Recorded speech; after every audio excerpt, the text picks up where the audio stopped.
اے اللہ ہم بھٹک گئے تھے، اللہ ہمیں معاف فرما دے. لیکن اس توبہ کا تقاضا کیا ہے؟ دیکھو اپنے وجود کو اور اپنے گھر کو اور اپنی معیشت کو اور معاشرت کو، جو چیز خلاف اسلام ہے نکال دو.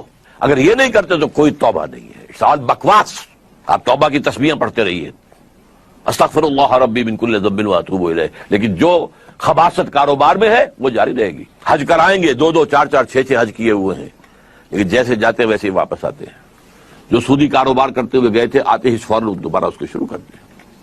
یہ توبہ نہیں ہے. توبہ یہ ہے کہ اپنی ذات، اپنے گھر پر تو آگے اختیار ہے نا، اگر نہیں تو ڈوب مرو.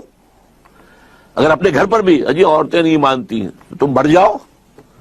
حضور کے الفاظ دہرا رہا ہوں یہ کہ جب تمہارے معاملات تمہاری عورتوں کے حوالے ہو جائیں گے، بطن الارض خیر لکم من ظہرہا، تو زمین کا پیٹ تمہارے لیے بہتر ہوگا کہ تم دفن ہو جاؤ اس میں، اس کی پیٹھ کی بجائے کہ پیٹھ کے اوپر چلو پھرو.